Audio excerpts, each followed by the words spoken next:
ॐ भद्रं कर्णेभिः शृणुयाम देवाः भद्रं पश्येम अक्षभिर्यजत्राः स्थिरैरङ्गैर्तुष्टुवांसस्तनूभिः व्यशेम देवहितं यदायुः स्वस्ति नः इन्द्रो वृत्रश्रवाः स्वस्ति नः पूषा विश्ववेदाः स्वस्ति नः तार्क्ष्यो अरिष्टनेमिः स्वस्ति नो बृहस्पतिर्ददातु ॐ शान्ति शान्ति शान्तिः देवं नारायणं नत्वा सर्वदोषविवर्जितं परिपूर्णं गुरुंश्चान् गीतार्थं वक्ष्यामि लेशतः. So, good morning, good afternoon, and good evening to friends who have joined for Gita Chinthana. We are doing chapter 8, and it's likely to be in 3 parts, led by Anandji. So, over to you, Anandji.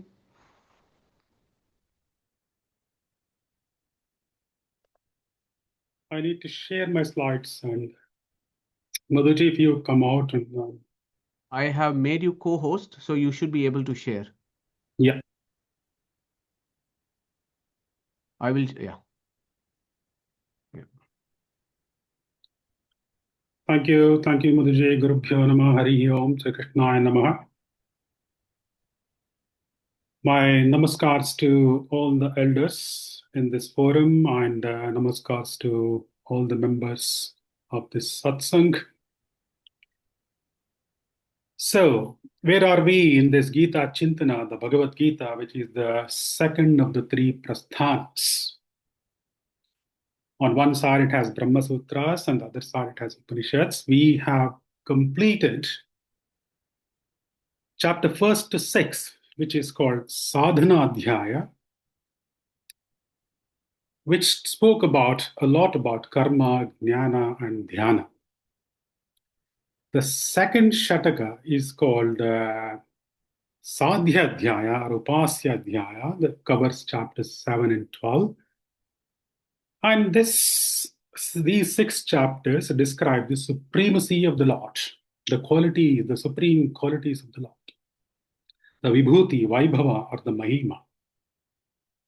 We have done the 7th chapter last time. So today, it is the time to start the 8th chapter, which is called Akshara Brahma Yoga. This is the second of the second Shataka, or the second of the Jnana Shataka, and it continues with the Mahimas of Bhagavan. We discussed a lot about Jnana, Vijnana in the 7th chapter. The same theme continues here. In fact, it has got very, very strong links with the chapter 7. Akshara Brahma Yoga shows us the definite path to reach the Lord through concentrated meditation and single-pointed devotion. So the whole session on the chapter 8 will be done in about 3 parts. Today it will be myself and Srikant Ravji who will be dealing with the first 14 verses. Then we have other speakers who will come in part B and part C. There will also be an introduction to chapter 9, Gita Chinthana by Harish Ji, and that could be in the part C. So the Akshara Brahma Yoga, it starts with these 2 verses. Arjuna Uvacha. Kim tad brahma kim adhyatmam kim karma purushottama adibhutam cha kim proktam adidhaivam kim uchyate adhiyajna katham kotra dehesmin madhusudana prayana kale cha katham gneyosi niyatatmibihi. So these are the 2 verses which have got about 8 questions being asked by Arjuna, and we will get all the answers from whom? None other than the 8th son of Vasudeva and Devaki, none other than the 8th avatara of Vishnu, none other than the Lord who is worshipped by the Ashtamathas in Udupi. And this Ashtavidya Vyapara, in fact, Venkiji dealt with it a lot more. So it will be none other than the one who is worshipped by Omkara, which has got 8 components, none other than the one who is prayed with the Ashtakshara mantra, Narayana Ashtakshara mantra. So there are a number of eights. So we are going to get lots of answers from number eight today. Especially today. Today is Ashtami. You all know that Lord Krishna was born on a Ashtami. So there are a lot of Astavidya Vyapara going on in the eighth chapter. So let's move on to what are those eight questions.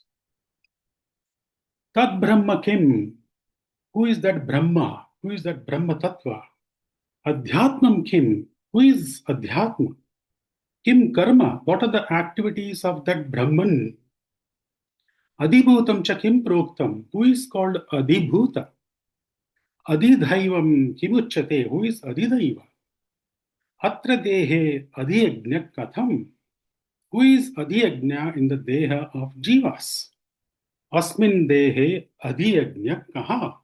How is he the Adhyajna in this Deha? Prayanakale cha niyatatmabihi katham gneyah asi. How is he known to be with a controlled mind and senses? Niyatatmabihi. How is he known to be one with a controlled mind and senses at the time of death? And for what reasons? So there are the eight questions. Before we proceed on to the answers for the eight questions, it's important for us to know what prompts Arjuna to ask, who is that Brahman? Why did he ask that? That's where the link, the strong link from the seventh chapter to eighth chapter happens. If you see the last couple of verses of the seventh chapter, especially the 29 and 30, which said, Jara marana mokshaya mamashritye tantiye te brahma tad viduhu krishnam adhyatmam karma chakhilam. What he said there, those who take shelter in me, mam ashritya, for what? Striving for liberation and old age and death, they come to know that Brahma. So on one hand, Krishna is saying, those who take shelter in me. And on the other hand, he is saying, Te Brahma tad viduhu. They will reach that Brahma. So take shelter in me, reach that Brahma. Me and Brahma are the different. We know that Arjuna is a great Jnani, but he wants to hear that from the mouth of Krishna, whether Krishna and Brahma are same. Arjuna also knows this knowledge. Brahma has different meanings. Brahma could be Brahman, Brahma could be Lakshmi Devi, Chetana Prakriti. Brahma could mean Chaturmukha Vayu. Brahma could also mean Mukta Jivas. Brahma could mean Vedas. So there are a number of meanings for the Brahma, and he wanted to know exactly what that Brahma meant. Also, if you look at verse 30 of the seventh chapter, Sadhi bhutadi daivam mam sadhi yajnam cha me ye viduhu prayana kale pi mam te vidur yukta chetasaha, where Krishna said, those who understand me in relation to Adibhuta, Adidaiva and Adiyajna, they are all in full consciousness with me even at the time of death. Arjuna knows Lord Krishna is the governing principle of Adibhuta, Adidaiva, Adiyajna, especially Adiyajna. Adiyajna is none other than Krishna. He knows that. But when Lord Krishna says, know me in relation to all these guys, who are these guys? What is Adibhuta? What is Adidaiva? What is Adiyajna? Adi means in relation to.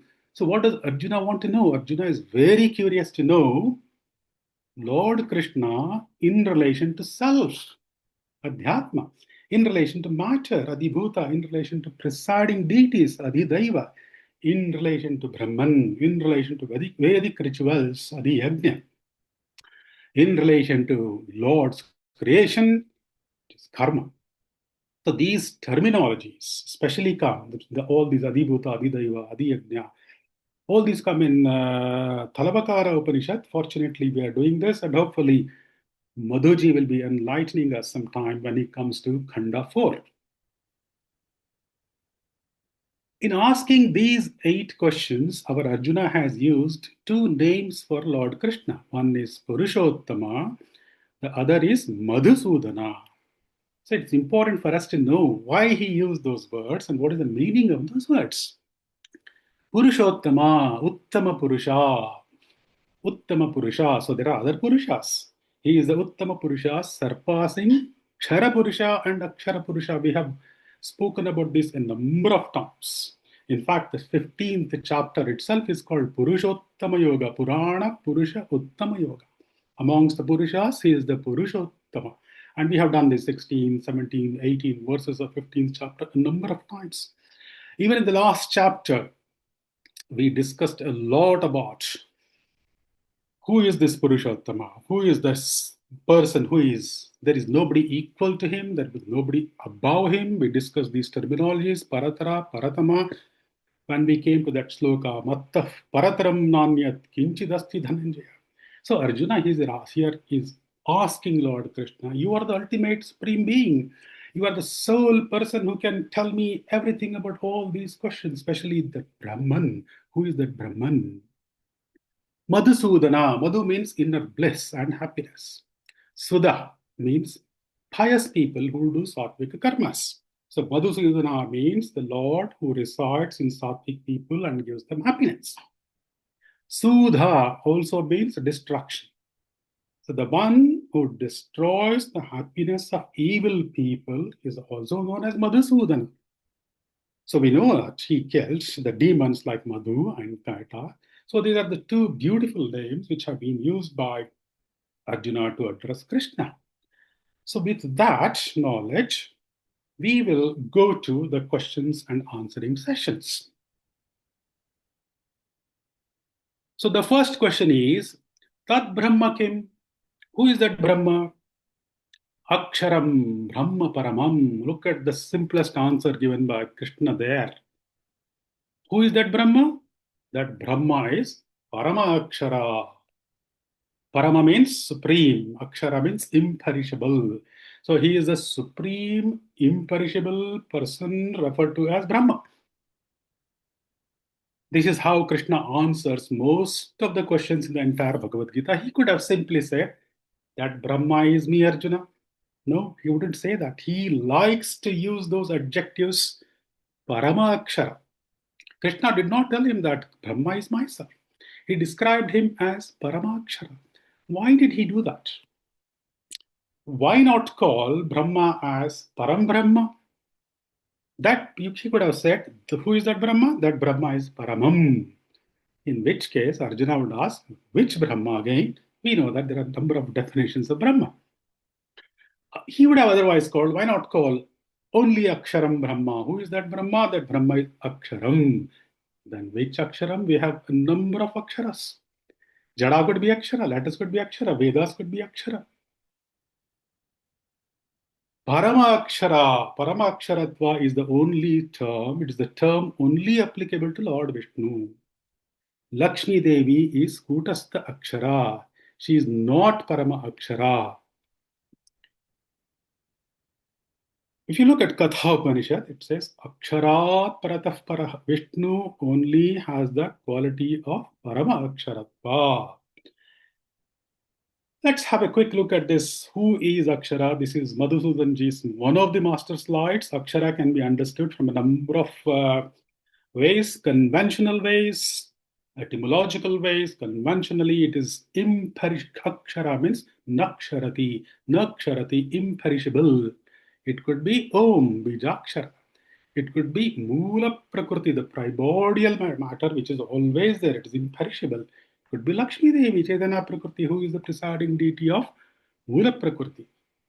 Akshara could be Vishnu, but the Parama Akshara will always be Vishnu. Ashnute iti Aksharam, all pervasive, omnipresent, Avyakrita Akasha, the space is omnipresent. That could be Akshara. I'm not talking about the Bhuta Akasha, the material sky here. It's Avyakrita Akasha. Because Lakshmi Devi is Chaitanya Prakriti, she is also all pervasive. Vishnu is all pervasive. Etymologically, there are a number of explanations is Akshara. Akshara means no nasha, no destruction. All the jivas have a body which gets destroyed one day, but the liberated souls may be called Akshara. Lakshmi Devi has no body, Vishnu has no body, so they are Akshara. The second one is Aksha Ra. The Aksha means the Indriyas. The Indriyas, the one who take with who controls our Indriyas and gives us all those happiness is called Akshara, Lakshmi Devi and Vishnu. Akshara, it starts from the Akara to Ksha, the last letter. And through these letters, we recite Vedas. So someone who is recited or celebrated in Vedas is Akshara, none other than Brahman, Vishnu. Adhikam Ksharati, the one who gives us, fulfills all our wishes, is Akshara, none other than Lord Vishnu. So although there are so many meanings of Akshara, that Parama Aksharatva, comparing all these, that Parama Aksharatva goes only to Vishnu, Akshara Vidya is nothing but Paravidya. So we have dealt about this a lot in Mundaka Upanishad. This is just a quick recap of that. That's why I didn't go too much into detail. So finally, to put it, Vishnu is Paramakshara, Lakshmi Devi is the Kutastha Akshara, all Jivas are Ksharas. Quick quiz here. Who is the Devata of Mundaka Upanishad?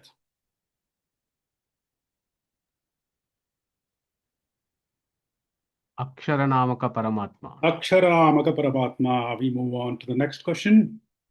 Said there is a Adhikarana on Akshara which says Vishnu is definitely the Parama Akshara.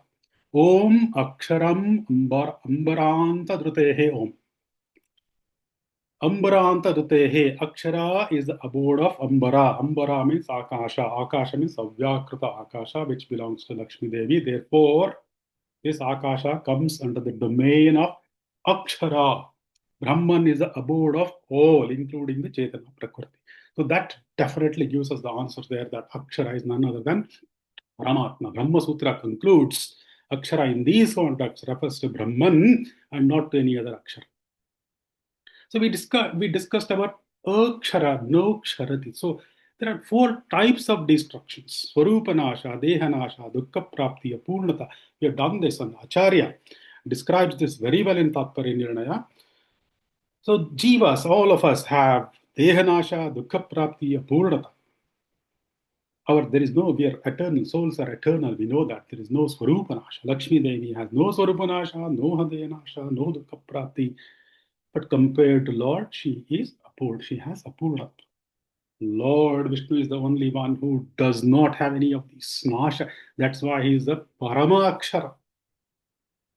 Acharya and Brahma Sutra Bhasha affirms Akshara refers solely to Supreme Personal God Vishnu and is distinct from all other entities called Akshara.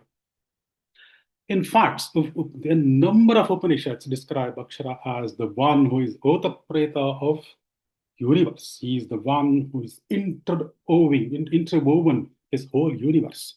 Thaitareya, Brihadaranyaka, Katha Upanishad, Mundaka Upanishad, they speak volumes about Akshara as none other than Brahman. I could have gone into the detail, but because of the time factor, I have rushed it. But let's see what Acharya Madhva's definition of Akshara is. You know, Acharya Madhva's, for him, Akshara is none other than Vishnu. Vishnu only is the eternally perfect, independent, omniscient, and omnipotent deity. Acharya says no jiva can be Akshara. We saw that in the definition. No jiva, even liberated, can be called Akshara or equated with the Vishnu. No jiva, even a guru, is divine or omniscient. Only Vishnu is divine or omniscient. There is only one divinity, Vishnu or Narayana, no second divine being. Guru is revered as a teacher and a guide, but always a dependent being, never divine. Only Vishnu is Parabrahman, that means giver of the liberation. Bhakti to Vishnu with the knowledge of his supreme nature is important. Guru is helpful, but Vishnu is the direct giver of moksha, and we saw that Gita, Upanishad refer to Akshara as the names of Vishnu. But having said that, there are some people out there who worship their gurus alongside Lord Vishnu as Akshara.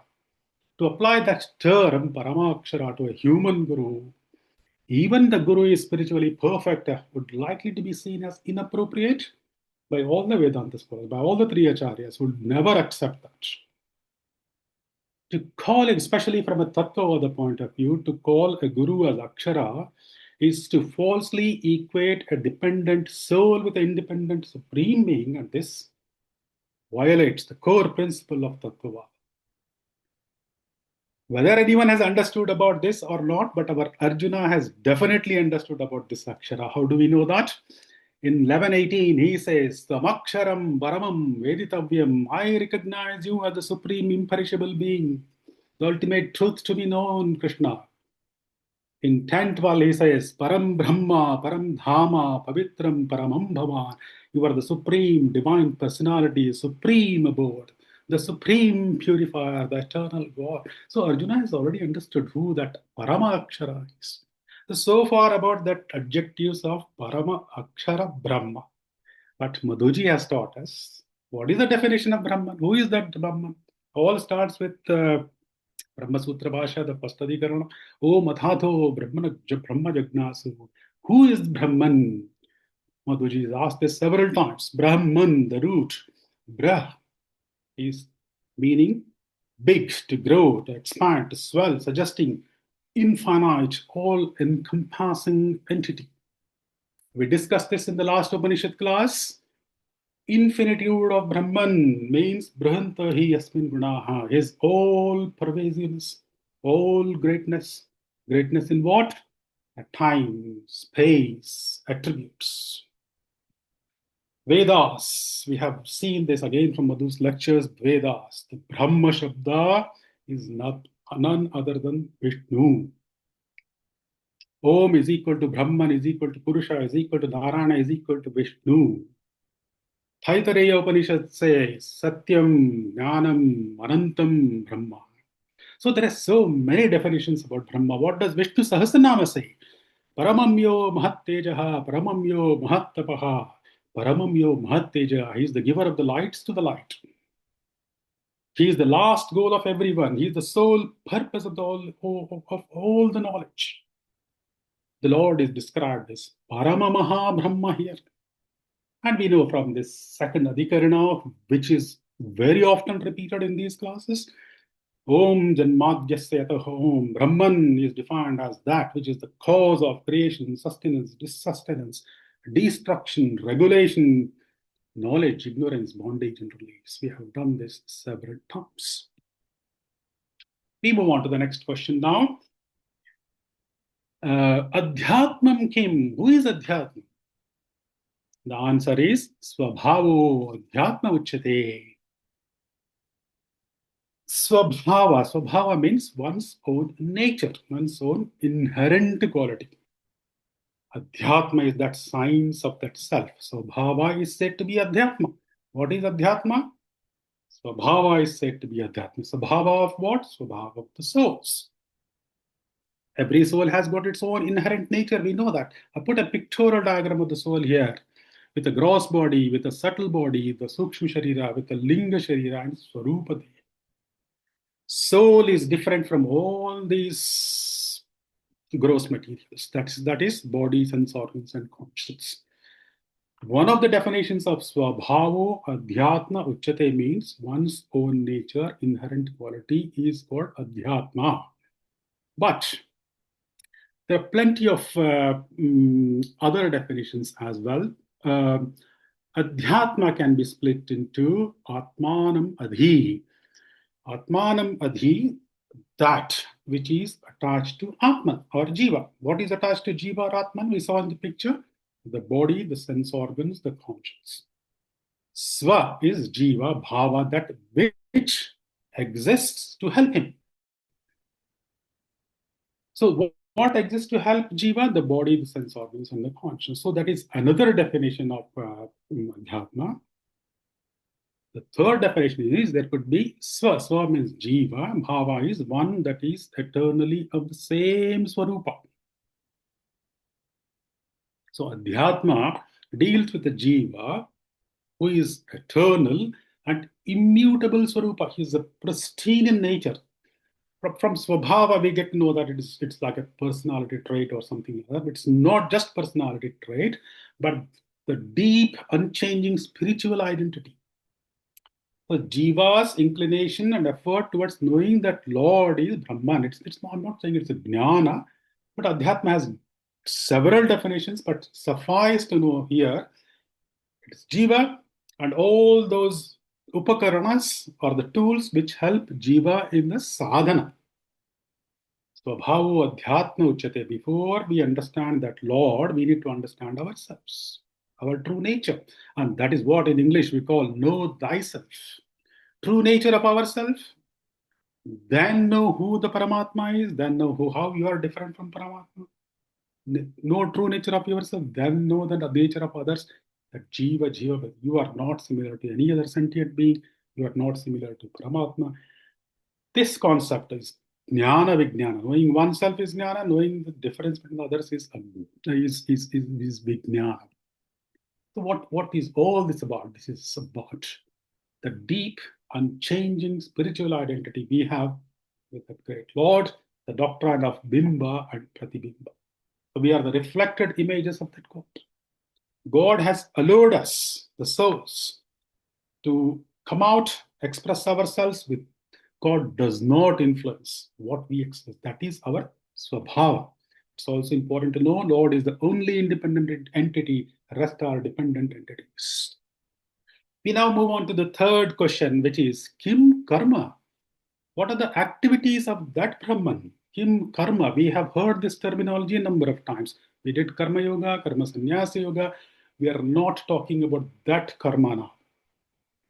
We are talking about the divine karma. That karma is not a swatantra karma. We are talking about swatantra karma, the God's karma.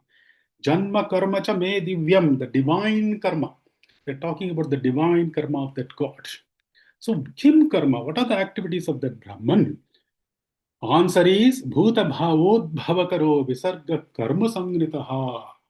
Karma refers to Visarga, the special activity of the creation of this universe. The creation of this universe, Udbhavakara, done by the Lord. Visarga, creation of what? Creation of sentient Bhuta and Bhava. Sentient and insentient beings. Bhuta Bhava Udbhavakaro. And Vedavasa has used here the word Visarga. Sarga means creation. Visarga means a stupendous creation, a fabulous creation, the creative activity of the Lord in bringing about this Jada, the matter, and the Chetana. This is one of his activities. That is one of the prime, the divine activities of that Brahman. We call that here as a Visarga, the stupendous creative activity. In fact, Acharya describes in his द्वादश स्तोत्र बहुचित्र जगत बहुदाकरणा परशक्ति ही अनंत गुण परमा. This is a grand creation. What is this karma siddhanta all about? How this world was created? When did it get created? What is the source material for this universe? What was the cause of the universe being formed? Why does the soul take birth in the gross body? Who is the force? Who is systematically managing? In fact, in the seventh chapter, Krishna has already said this. Etad yonini bhutani sarvani upadharaya aham krishnasya jagada prabhava pralayastata. I make use of this inert matter and the sentient being in order to create this world. I am the creator, I am the dissoluter. He has said this all in the seventh chapter. Let's look at his stupendous activity of the creation. When Lord decides to create this universe, he takes the help of Mula Prakriti Lakshmi Devi. Does he need help of Mula Prakriti Lakshmi Devi? No, he does not need help of anyone. He just wants to delight Lakshmi Devi and he says, Om. And then we know this is another master slide of Madhuji. And we know that Lakshmi Devi then starts creation. She takes three forms, Sri Bhudurga, Sattva, Rajas, Tamas. And the first entity or the first Tattva to be born is Mahat Tattva, then Ahankara Tattva. Tamasa, Taijasa, Vaikarika becomes Buddhi and Manas. Also, Mahat contributes to it. Taijasa becomes Karmendriyas, Jnanendriyas, Tanmatra. Then we have Tamasa, from Tamasa, Tanmatras, and Bhutas. We have Panchabhutas. So there are 24 tattvas. That God creates all this is Jnana. He not only creates all this, he pervades into all this. That is Vijnana. He not only creates all these, he appoints presiding officers to manage all these portfolios known as Abhimani Devatas. And each of this tattva has got Abhimani Devatas, Chaturmukha, Rudra, Saraswati Bharati, a number of them, a number of them. He not only appoints these presiding officers, he enters into them. That is Vijnana. One is Jnana and that is Vijnana. What a stupendous creation. So what we have seen here is the creation of these 24 tattvas. We have not yet seen where our soul is here. How does the soul get linked with this creation? There is our little soul, the red dot there. Where is he, or where is this soul when the creation starts? They're all in the belly of Mahavishnu.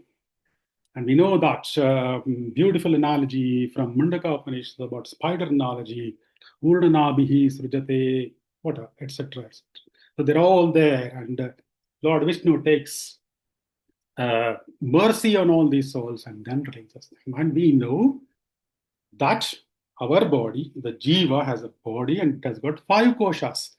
Annamaya kosha, Pranamaya kosha, Manomaya kosha, Vijnanamaya kosha, Anandamaya kosha. That Aap and Prithvi we spoke in the earlier start become Annamaya Kosha, Vayu Tejas Akasha become Pranamaya Kosha, Manas Buddhi Hankara becomes Manomaya Kosha, Chitta becomes Vijnanamaya Kosha, and Chetana becomes Anandamaya Kosha. We also know from Madhuji's teachings, every Jiva has Sthula Sharira, Sukshma Sharira, Linga Sharira, and Jiva Swarupa itself. So that Aap and Prithvi, the water and the earth, become Sthula Sharira. The Vayu, Tejas, Akasha, Manas, Buddhi, Hankara, Chitta, they become Sukshma Sharira. The Chetana becomes Linga Sharira or Linga Deha. This is how all those tattvas get linked with the soul. Let's go back to the slide and see how they get linked to the soul. So you saw this slide, that is Brahmanda, this is Pindanda. That becomes Linga Sharira at the top. Ahankara tattva with Vaikarika, Taijasa, Tamasa, Buddhi, Manas become Sukshma Sharira. Panchabhutas become Sthula Sharira. Then we have Ksharapurusha, Ksharapurusha.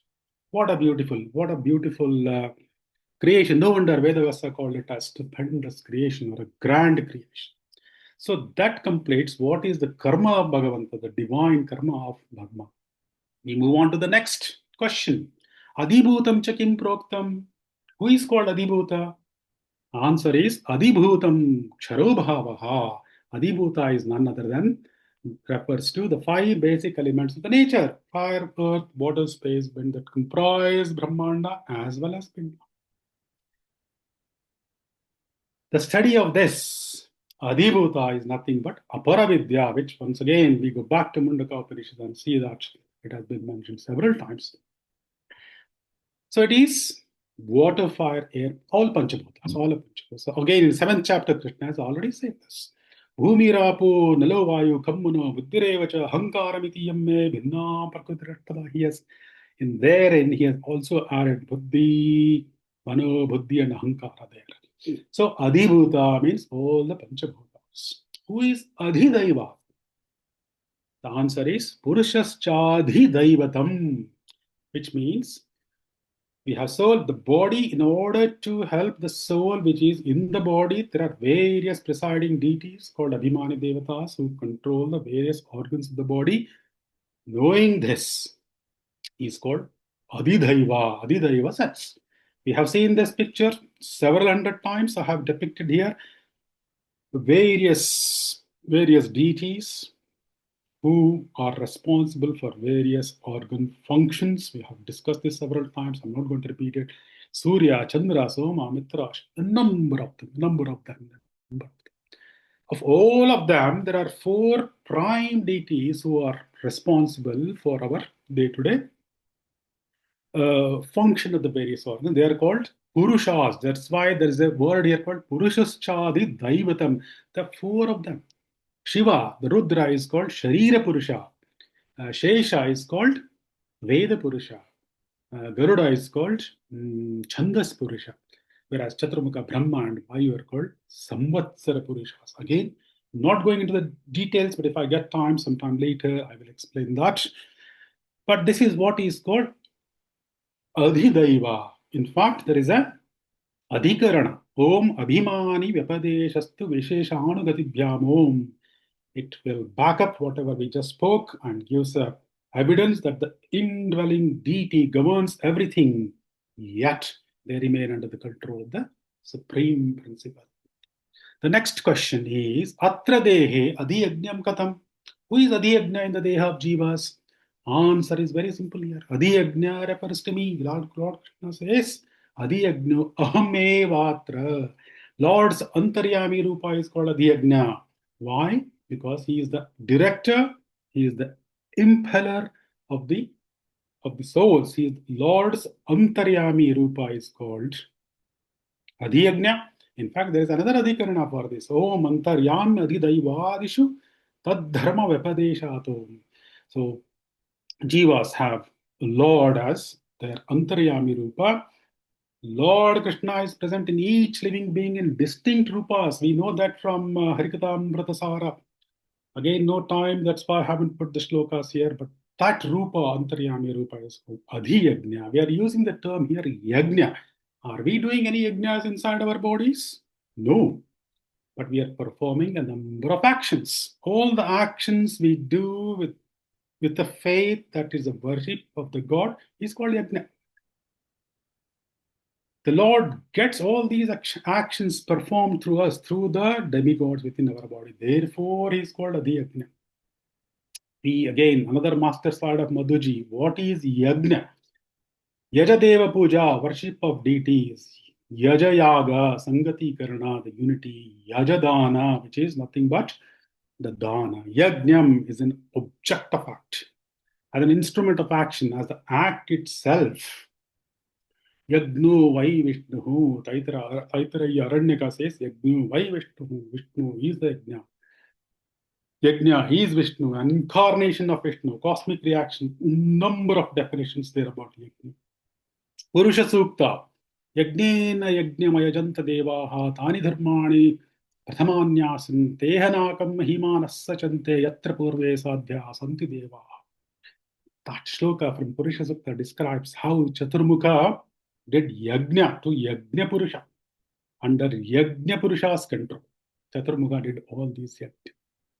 So there are a number of meanings for the Yajna. That's why I put this slide. A quick question here. Who is the Devata of Isha Vasya Upanishad? Yajnanamaka Paramatma. Yajnanamaka Paramatma. Beautiful answer. The seventh question is Asmin Dehe Adhiyajnakaha. How is he Adhiyajna in this Deha? Answer is Adhiyajno Ahamevatra Dehe Dehebhritambraha. The Lord is turned Adhiyajna as he is the one who activates. Who he activates us. He powers us. He also powers Abhimani Devatas to perform sacrifices. He is also the consumer of all the sacrifice. He consumes the essence of sacrifice. He is the creator, controller, performer of all yajnas. He is the recipient of all the yajnas. Brahman and Yajna are one and the same. We heard about this a lot in the 7th chapter. GVG spoke a lot about Swakhyarasa and how he is the Bhokta, our Lord is the Bhokta of Yajna. So I'm not going to repeat all that. But if you look at 529, Bhoktaram Yagnatapasam Sarvaloka Maheshwaram, realize me as the enjoyer of all the sacrifices and austerities. Aham hi sarva yajnanam bhokta cha prabhureva cha. I am the enjoyer and the Lord of all the sacrifices. Ye anya devata bhakta ajante shraddhayanvita. Here he is saying those devotees who faithfully worship other gods, they also worship me ultimately. He is the Antaryami. So there are a lot of evidence that he is the Vishnu Sahasranama. A number of shlokas here. Yajnajyo Mahajjascha Krattasatrim Sadangati. Yajnyo Yajnapatir Yajva Yajnango Yajnavahana. Yajnabrud Yajnakrud Yajni Yajnabhud Yajna Sadhana. Yajnaha, one who is very nature of Yajna. Yajnapati, the Lord of Yajna. Yajnabrud, supporter and protector of Yajna. Yajnakrit, creator of the Yajni, one who is the constant enjoyer of the perpetual Yajnas. Yajnabhuk, the Lord enjoys. So there's several meanings of Yajna. Finally, we move on to the eighth question. Very, very important question, because this is what opens up the eighth chapter in a big way. So, what is the question? Prayana kalecha niyatatmibhi katham neha asi. How is he known to be? How is he to be known with a controlled mind and senses at the time of death? Prayana kale is not a vacation. It is at the time of the death. How is he to be known at the time of the death? It brings into question why Arjuna is asking all these questions here. Why should suddenly ask about, for what reasons? What is the object of knowing that God at the time of death? How is it even possible to know, remember the Lord at the time of the death, when we know that death can be painful? And how do we do this at the time of death? Why does Arjuna is now in Kurukshetra, the battlefield? Why does he want to know the meaning of Prayana Kalecha Niyatatmibhi? Why is Arjuna asking all the details about Lord's remembrance, Marana, during the end of life? Arjuna is a very clever person. We know that he's a Paroksha Jnani. He's one of the brilliant chaps, intellectual. It's intellectual curiosity. The most profound spiritual inquiry is about the death, because he's desirous of liberation. He wants to understand that most critical moment of life, which is death. He is in the battlefield and the death is staring at him. He wants to know what happens after death, what happens to our souls, where do we go, what is the favorable destination after death. And again, all the questions, about 18 questions which Arjuna asks in entire Bhagavad Gita, is not necessarily for himself, it's also for the humanity. Again, Lord Krishna has not guaranteed Arjuna that he is going to be alive at the end of the war. He has said, Hatova prapsi swargam jitva bhukhyase mahim tasmad uttishta kaunteya vidhyaya krutanishchaya. You may, if you die, you'll go to Swarga. If you live, if you win the war, you'll become the emperor. You will enjoy. You then reach the Swarga. So Arjuna is very curious to know. There comes the answer of our Lord. Antakale cha mameva smaran muktva kalebram. Why should you remember the Lord at the time of death? If you remember me antakale cha mameva me smaran muktva kalebram. As you are leaving your body, simultaneously if you remember me at the time of leaving the body, what happens? Yaf prayati samadbhavam yati nastatra samshayaha. You will obtain the body of knowledge, Jnananandamaya Sharira, and will come to reside in my abode. There's absolutely no doubt about it. What a simple thing, isn't it? At the time of death, forget everything, just remember the God. You will reach his place. You will go to moksha. Madbhavam, nothing but moksha. Madbhavam, mai bhavam. You will become like me, like Narandamaya. Is it really so? Is it that easy? Remembering the Lord at the time of the death is not at all easy. It depends upon a number of factors. In fact, remembering the Lord at the time of death is the culmination of one's entire life practice. It's not something one can suddenly remember God at the time of the death and say, I'm going to the heaven Vaikuntha.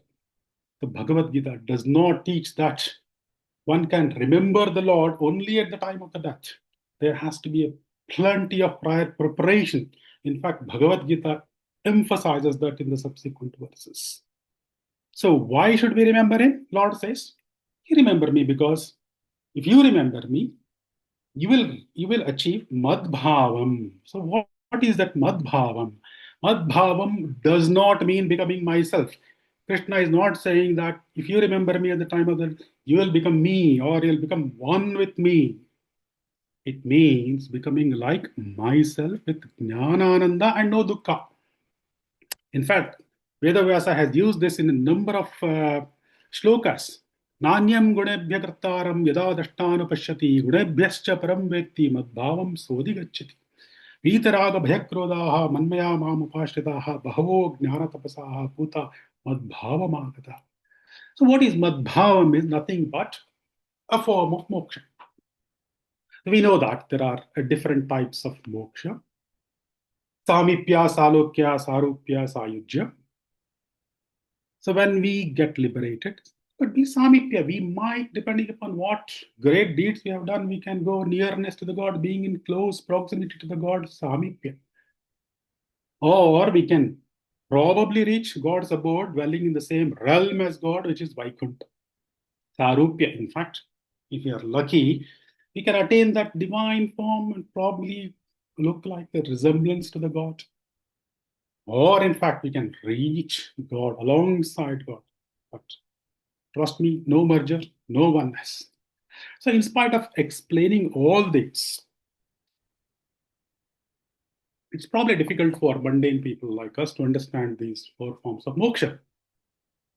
So, in order to explain that, my good friends Neetaji and Shushruji have come up with a very nice mundane example, which I will quickly go through it. Imagine there are thousands of people who want to reach the Lord's cricket ground because they want to watch the match. Manushyanam sahasreshu kaschid yatati siddhaye. How many will get the ticket? Not everybody will get the ticket.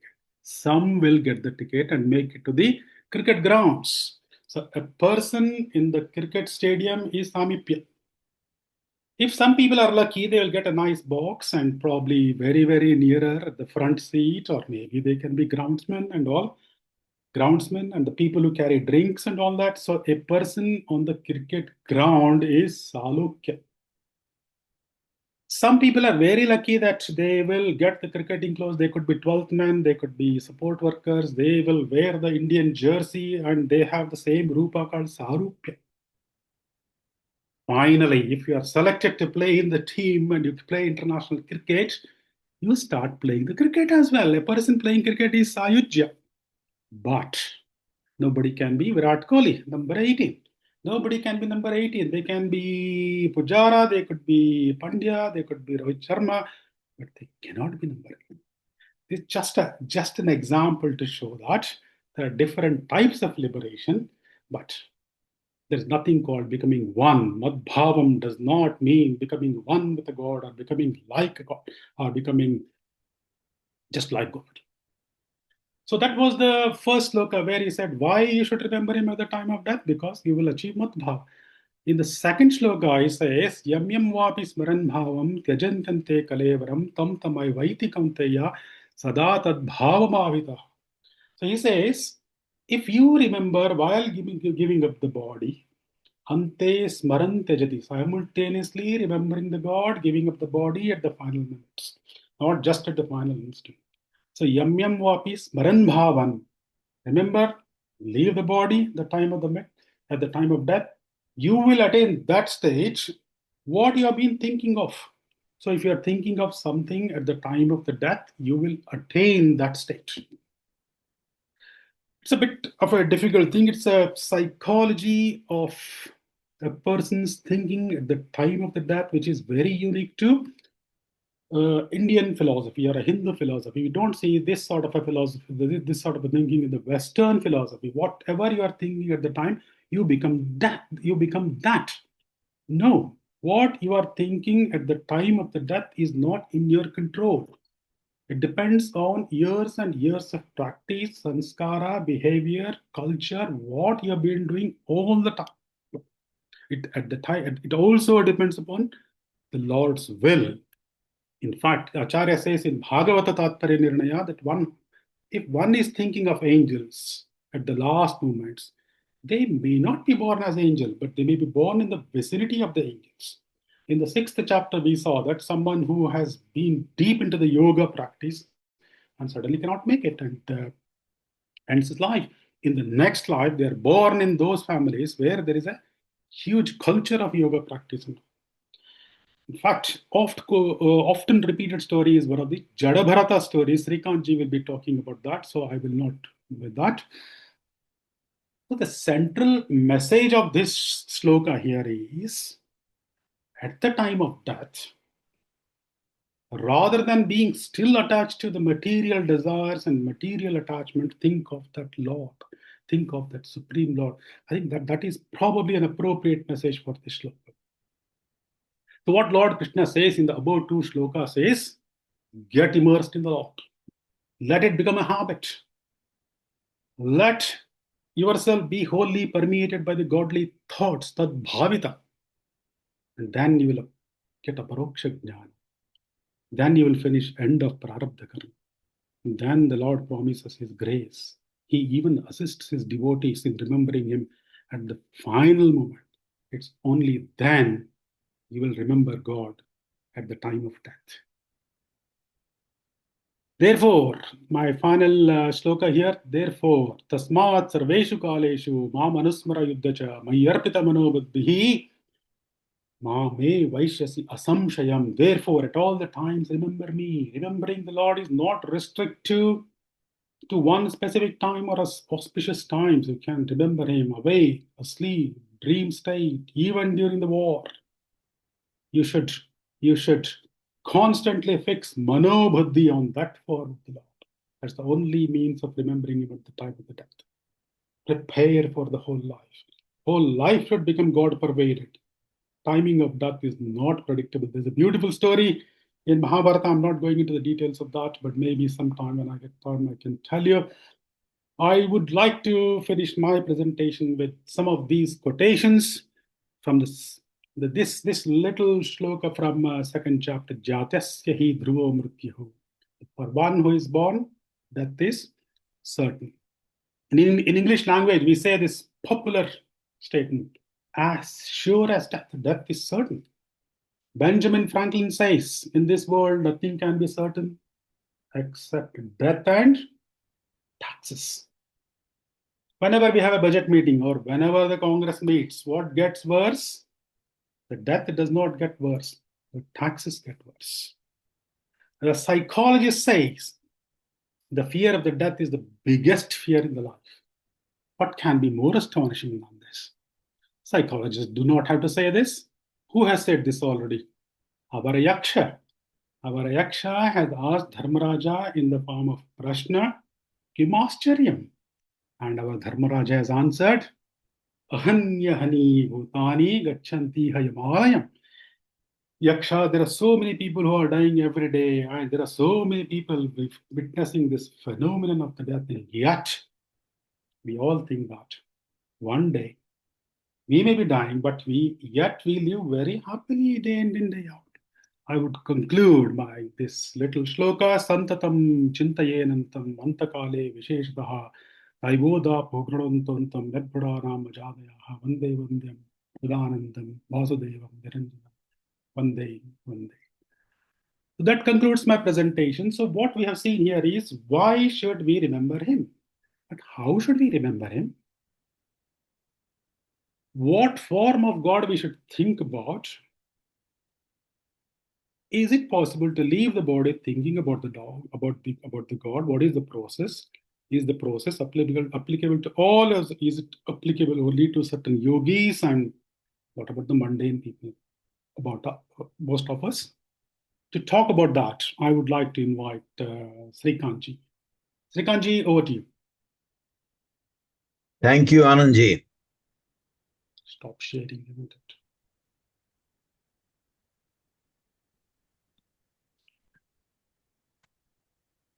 Can everybody see my screen? Yeah, Shrikantji, all good. Okay. Sri Gurubhyo Namaha Hari Om. Shrikantji, just a minute. I think the slides are transitioning at the moment. Anand, you're off. You come off. I'm off. Okay. So something has happened. It's frozen on this side. So maybe you want to stop sharing and start sharing again, Shrikantji. Maybe it'll work. Escape. Oh, yes, it's kind of distorted.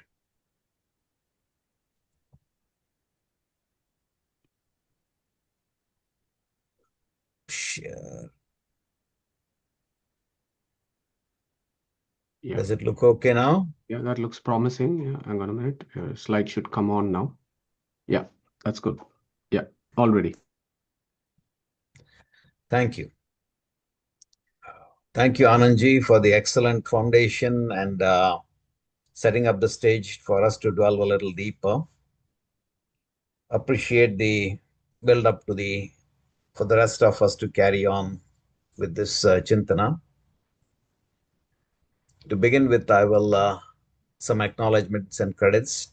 As many of you very well know, Mahalaya Paksha is going on. So I first start with Matrubhyo Namaha.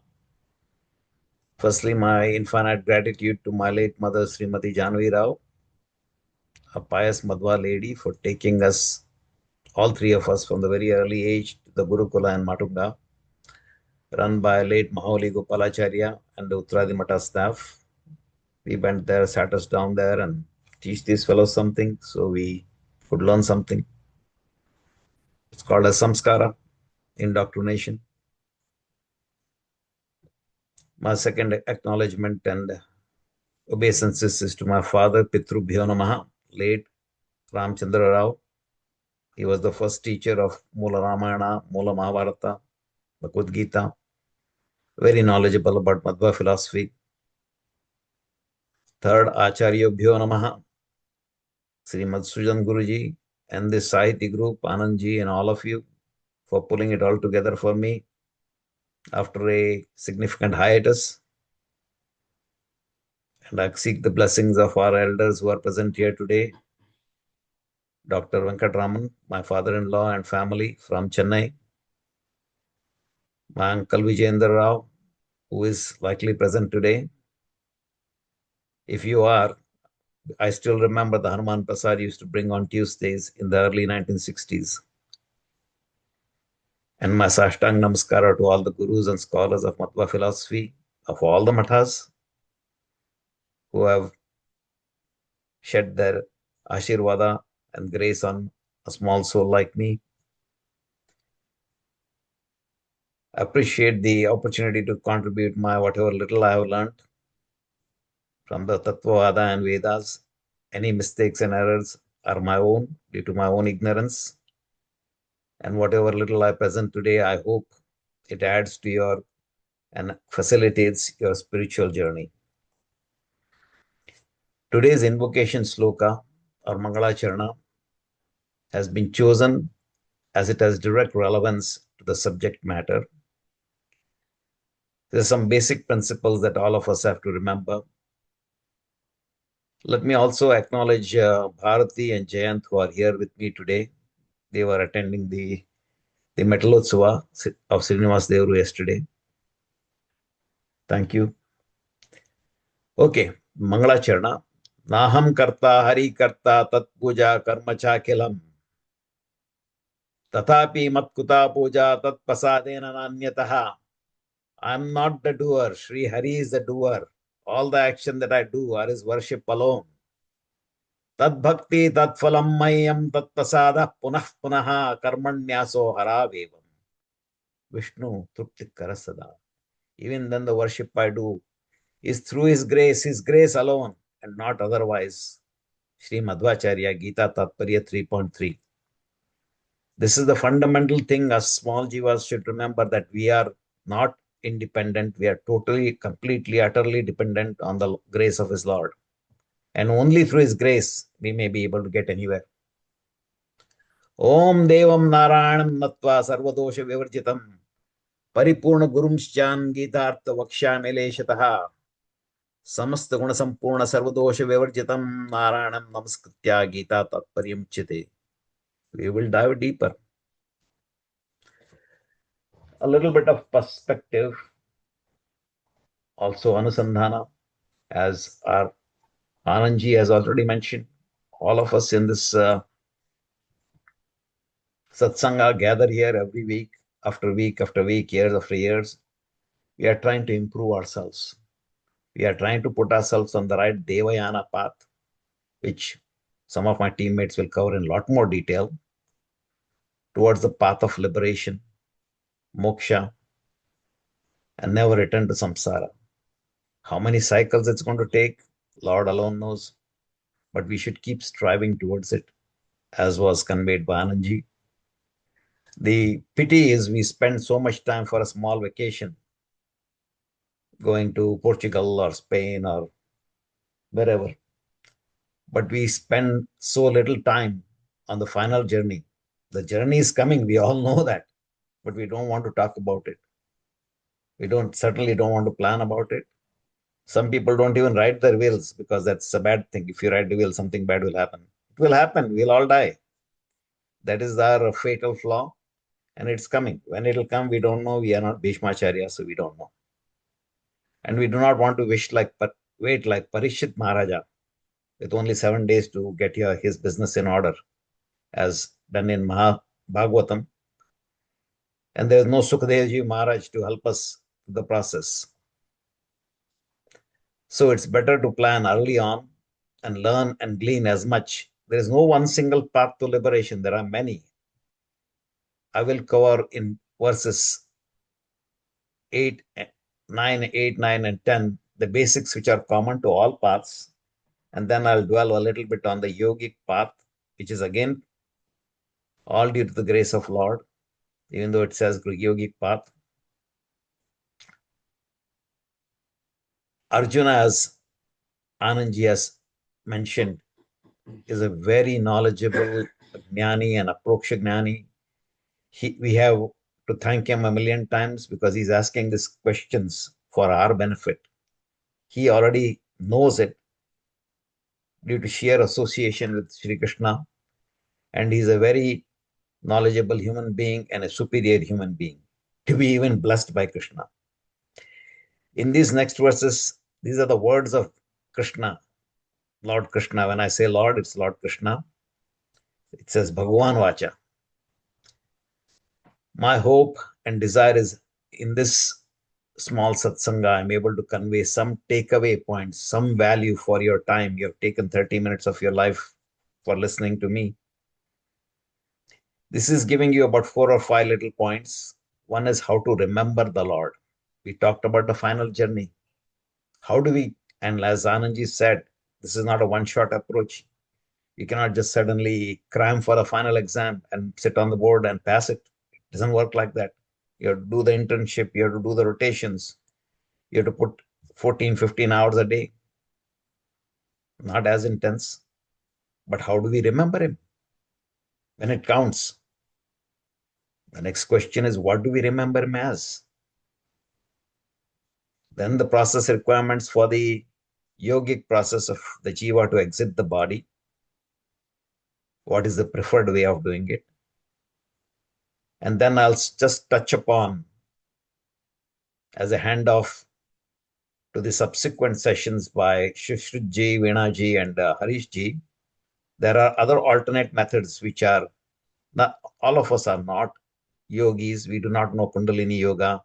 It's not necessary also, because there are other easier techniques and processes which Lord Krishna, out of his infinite mercy, has given us. So there is a lot of good prescriptions here as to how to approach this final journey so that we will have a more favorable result. Moving along, how to remember the Lord at the final moments of life. This is elaborated by Lord Krishna in verse number 8. Abhyasa yoga yuktena chetasananyagamina. Abhyasa yoga yuktena chetasananyagamina paramam purusham divyam yati. Partha anuchintayan. I'll pick up where Anandji left off. Santatam chinte tantam antakale visheshataha naivudapo gunantontam yedgunana najadayaha. Abhyasa here doesn't mean cram something, doesn't mean repetition, it means reiteration. And many of the things Anandji said, I'm going to reiterate so that you will hear it second time, third time, fourth time. So it becomes internalize it. Punarukti. Yoga yuktena chetasaha. Focus the mind, the intellect, and chetana on the good Lord. Na anya gamina. Withdraw the mind from worldly matters. Very easily said. Again in chapter 15, verse 3, it says, Ashwattamenam suvirudam moolam asanga shastrena dridena chatva. Cut down the material bondage which shackles you, binds you to this world with the strong acts of detachment, also known as Vairagya. Divyam has many meanings etymologically. The root word is divyu. But for this particular paragraph, let's take one meaning, which is divyu, dyuti, light. The spiritual light of knowledge, the divine light, if you would. Paramam Purusham Divyam. Divya Purusha in this text denotes Supreme Lord, endowed with infinite attributes, including creativity, preservation, control, dissolution of the universe. The root meaning of Purusha is the Lord who is indwelling in the bodies of all beings and is hence all pervading. Ishavasyedam Sarvam. Ishavasya Upanishad. He pervades space, deshataha, time, kalataha, attributes, gunataha. Madhuji has number of times given 8 to 9 definition of Purusha. You can always look it up. Anuchintayan, the Lord who fills this infinite universe, controls it, created it, and who is complete with infinite attributes. We should remember him and always meditate upon him. That is the message of this particular paragraph, verbatim. We dive a little deeper. We always want to do that. This is an off quote. If this looks familiar, it is. It's taken directly from Madhuji's many presentations, but it's apt over here. Pranavo dhanu sharohi atma brahma talakshana muchyate apramattena vedamyam sharvattanmayo bhavet. In this instance, the pranava is the bow, which is Om. The Jivatma is the arrow, and Brahman is the ultimate goal or destination. It should be hit with the undistracted mind, no wandering here and there. Thus, like the arrow reaching the target, the Jiva attains the liberation through the grace of Brahman. Only through the grace of Brahman, as shown and demonstrated and shown by Anandji a few minutes ago. It decides based on your swabhava and your sadhana where you end up. Now the next question you should ask or would ask, Sarji, yeah, there are enough doctors around this table, you have signed enough death certificates. Most of the people who are dying, including ourselves someday, are reduced to a vegetable and in great pain. How do you expect me to do all these things? Either I'm assuming that I'm even mentally cognizant and don't have dementia or something like that, God forbid. Still, it's a tall order. The Lord has answered again. By rigorous practice of mind control throughout your life, not one fine day, withdraw the mind from worldly matters and focus the mind and the intellect on divine supreme. So the memory of the omnipresent Lord, Shravana, Manana, Dhyana, and Anusandhana, to the point that the Jiva becomes the arrow. The Jiva needs to become the arrow, sitting on the Brahman's aid, which is the Dhanu itself, which is Pranava. And we should approach everything with the attitude that he is the one who is inspiring me. He is the one who's performing the activities. I'm just the hand of God, as it's popular to say in the Western culture. With a single-minded devotion towards the God. In the Sanatana Dharma, we have 4 ashramas. After you have done your brahmacharya, got your education, you have lived your samsarastha life fully, enjoyed everything there is to enjoy. Comes the 3rd chapter, which is Vanaprastha. Literally means go to the forest. Some of us can do it. Withdraw from the big cities. Others, it means it's more mental process where you withdraw your mind from day-to-day activities. Forget your tennis club, forget your golf buddies, forget your bridge club. Focus inwards on the Lord. As is quoted many times, Vatsuparno, Sayuja Sakaya, Samamam, the 2 birds who are sitting on the same tree, and one bird, which is the Jiva, which is busy eating the berries and not once bothers to turn around and look at him or meditate on him. About time we do that. Or if we do it earlier, the better. so that it becomes internal process to you, and it's not that's the Lord's recommendation, so you can transcend the pain and suffering which you would suffer towards the end of the life, if you're lucky. That brings us to the next verse. What to remember him as? He said, remember him. What do I remember him as? For that also Krishna has an answer. Kavim Puranam Manushasitaram Manoraniya Manusmaredhya Sarvasya Dhataram Achintya Rupam Aditya Varnam Tamasah Parasta.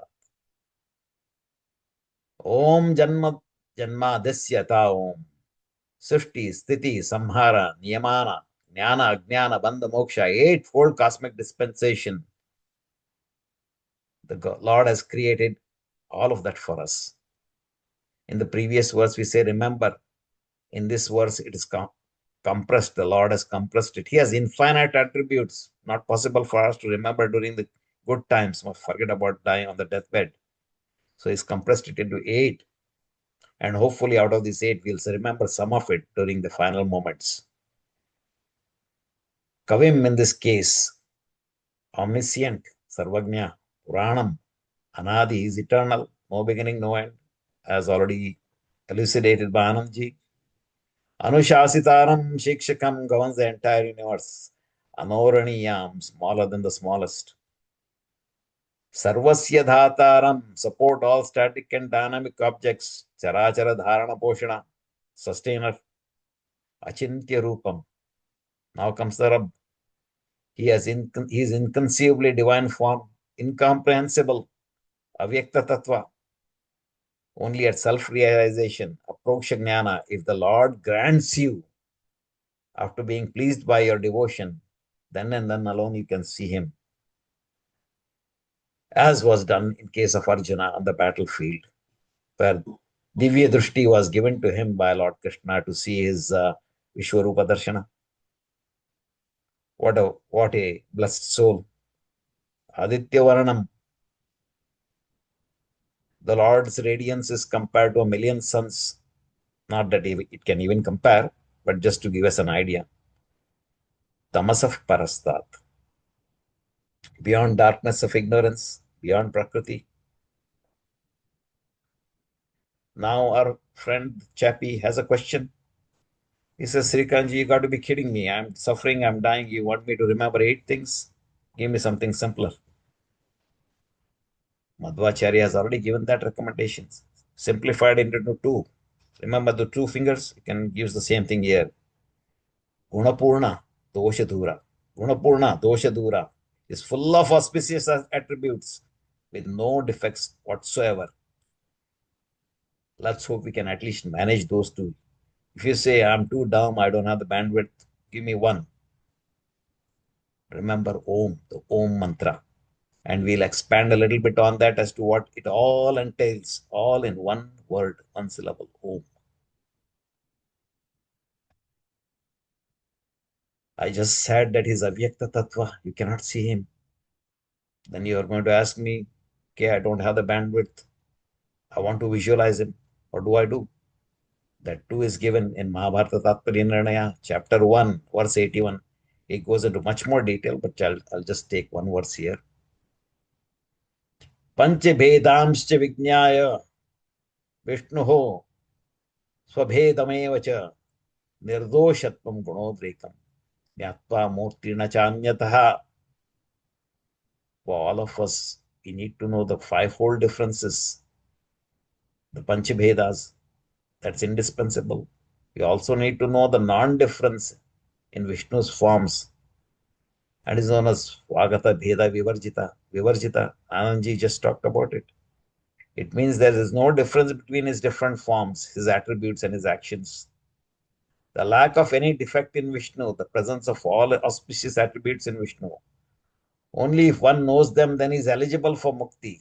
Now we have developed enough punya, not in any other way, once again through the grace of Vishnu. This section, Madhuji has covered a number of times. And we just heard Brahman pervades time, kalataha. space, deshataha, attributes, gunataha. Brahman is equal to Vasudeva, Sarvatra Vasati iti Vasudeva. So out of his infinite mercy, the Lord Krishna, the Lord Brahman, has taken Dashavataras, 10 avatars. And in each avatara, Brahman is complete in all aspects in the avatars. Brahman equal to Rama, equal to Krishna, as was just seen in a few previous slides. Whoever is your Ishta Devata, you can remember him, visualize him as that. For me, it's Krishna, so I'll remember Krishna. Simple enough for me. Now we get into the process requirement for the fundamental requirements for the yogic process, for how to depart the body, for the jiva to exit the body.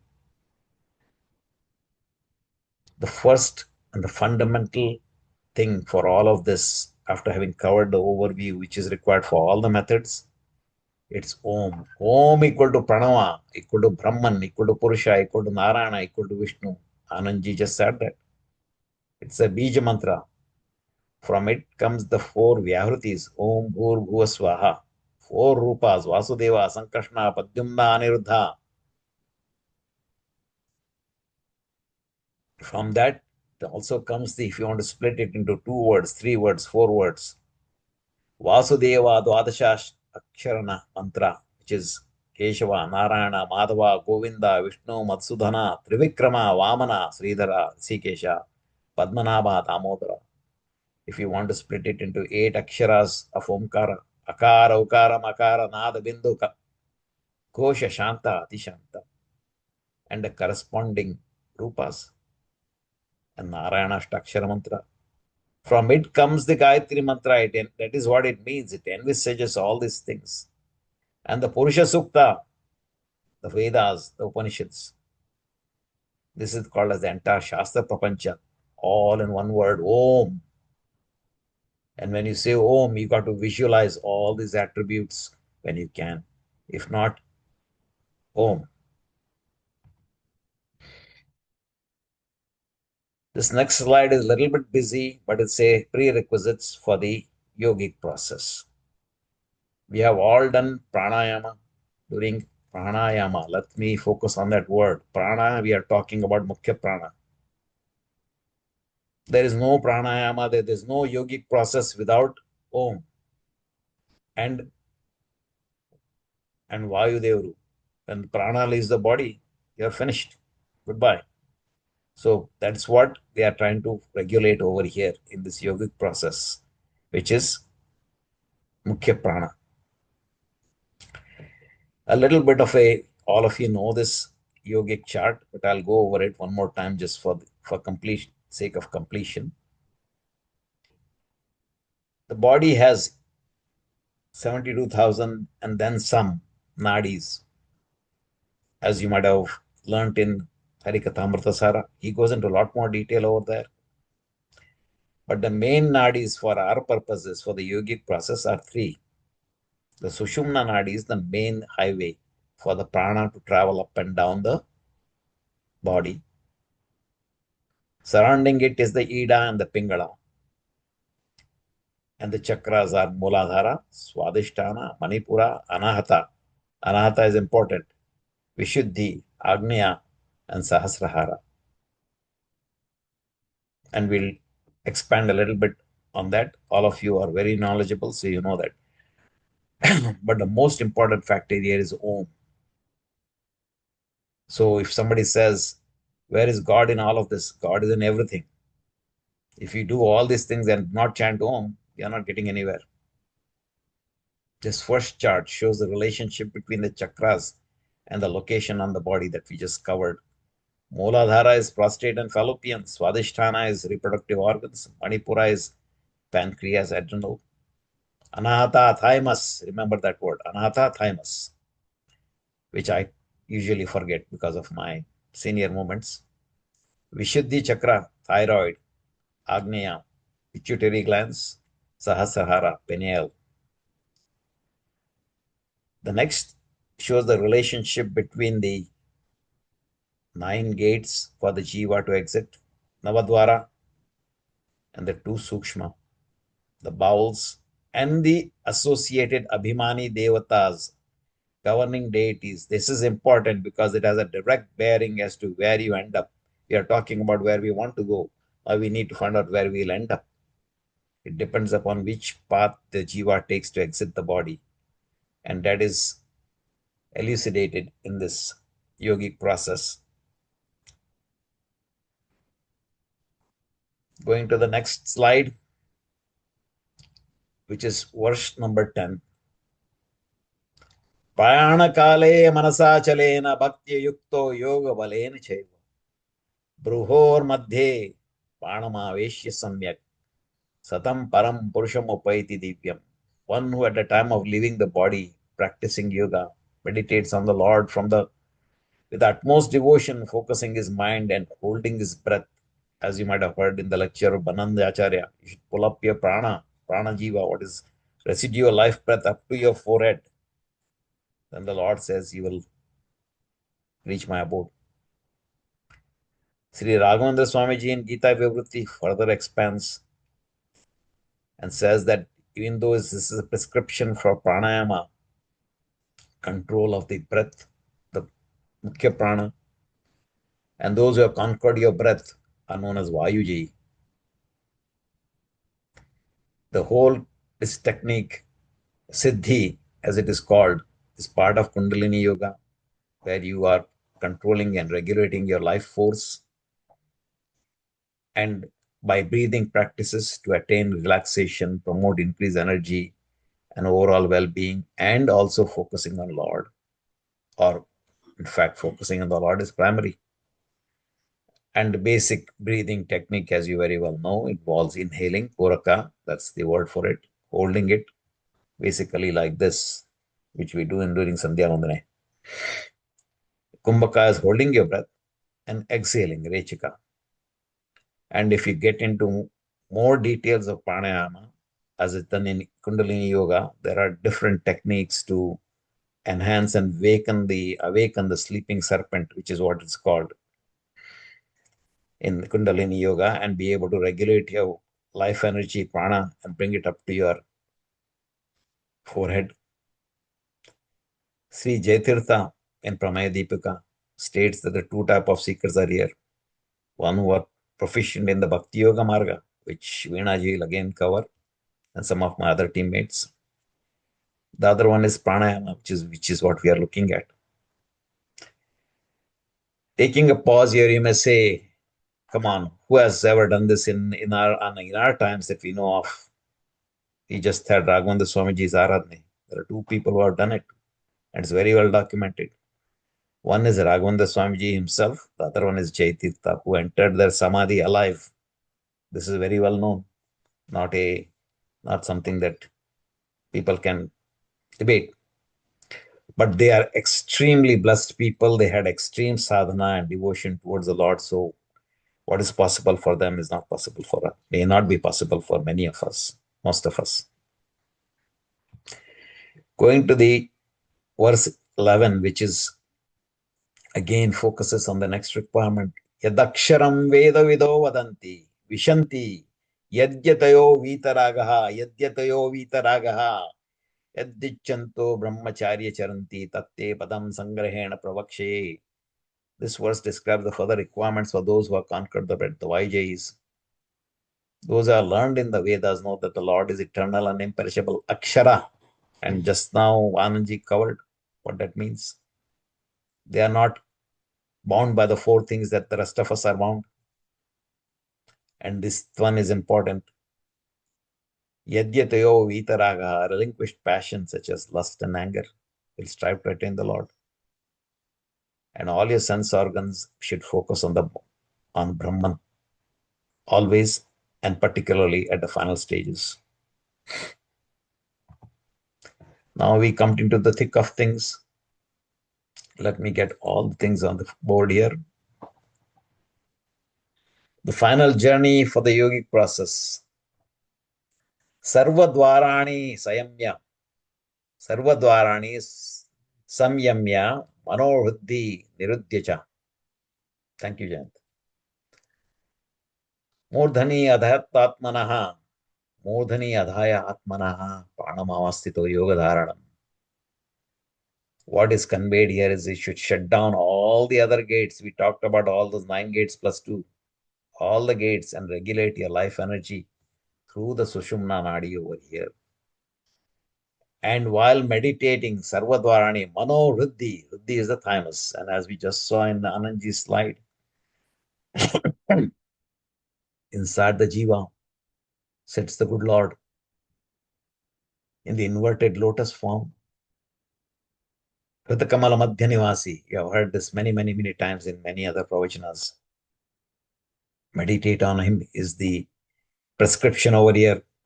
Sarvadvarani samyamya manoriddhi. Bring the mind and meditate upon the Lord in the Hridi. In this yoga form, the previous one was bring your breath to your forehead. Here, meditate upon the Lord and regulate your energy through your body through the Sushumna Nadi. And what is also conveyed here is, if one were to exit through the eyes, for example, then they would end up in Surya Loka, because sun is the Abhimani Devata, the governing deity. So whichever gate you exit through, that's your destination. Is it predetermined? No, it's based on your sadhana, svabhava, and your good deeds and punya karmas throughout your life. It's not, there's no reward theory here. Believe in me and you'll be delivered. No. You have to earn it. This verse also states that the seeker should focus his mind on the Hridi, as Raghavendra Swamiji has said, the word Hridi, the root word, Harati and Jagat, focus on the Lord who dissolves the universe. He can easily dissolve your sins and deliver you. All the while chanting Om. Without Om, all of this is futile. Now the importance of Om, verse number 13. Om itye aksharam brahma vyaharan ma manusmaran yaf prayati tyajya deham sayati paramam gatim. Such a person who with great devotion to the Supreme Lord chants the primordial word Om, with all the implied meaning that we saw in the previous slide, not just Om as you do in the yoga class, not like that. You should remember what it really implies and it should be in your head. Again, the importance of that happens to be our HKA logo as well.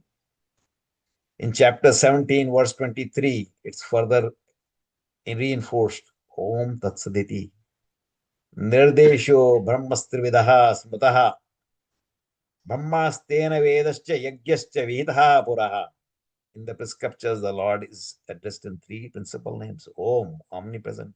Tat, who is known indirectly through the Vedas, the Agamas that we just talked about.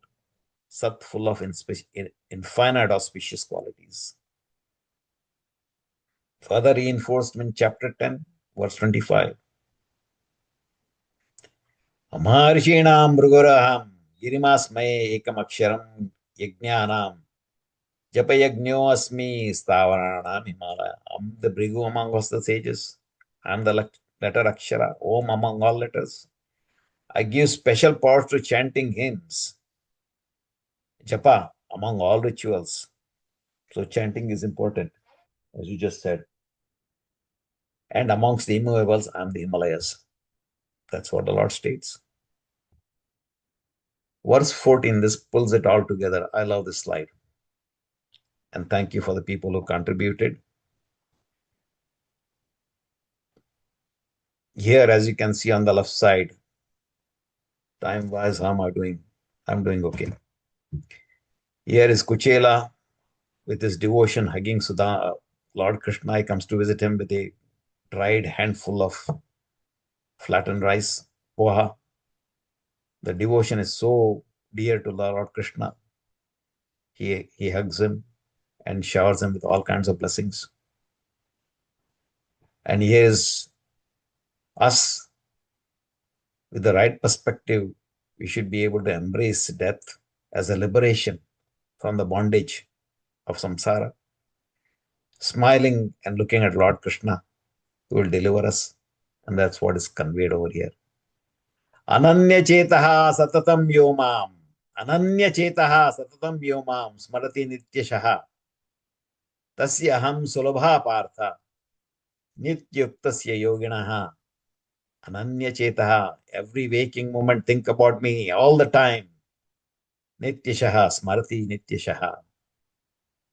This way it's extremely simple when you're meditating on me without wandering your mind here and there. Even though he says Partha, that applies to all of us. We are all Parthas. Maybe one day he'll deliver us. He says, it's so simple, I'll deliver you. Why are you bothered? Just focus on me. Rairu in Gita Vivruti once again explains, one should try to remember him at the final moments. This is the finals, the final of the finals. The time where it counts. And as said, this is not something you can cram for an exam. You got to do it throughout your life so it becomes one with you and it comes naturally. When you close your eyes, you're thinking of Krishna, Rama, and meditating upon the Hridi and thinking, raising your prana through your Sushumna Nadi to your forehead. Nitya Yukta, it says, thinking about and meditating on the Lord, forcibly withdrawing the mind from worldly matters. Open your cargo bay, dump the baggage, chop off the attachments, then alone your jiva will soar. Otherwise, we are stuck in the morass. My building, my house, my car, my this, my that, my grandson, my granddaughter. These are all bondages. Yes, affection, yeah, keep. That's very well, but to a limit. Again, chapter 15, verse 8. Shariram yadvapnoti yachapyut kramatishvaraha ghritvetani samyati vayur gandha nivasayat. Panchagni Yoga, which we have learned, Panchagni Vidya. When the time the soul enters the body, the Lord is the one who carries you into it. When you exit the body, He is carrying you out of it. But let's hope we realize that He is the one doing it. And with that belief and that devotion, as said here, it's easy to attain liberation. Going to this next slide, this is putting it all together and a little bit of segue as to what my teammates will cover to have a continuity of thought. We saw this world famous chappie for the 101st time a few minutes ago, now the 102nd time.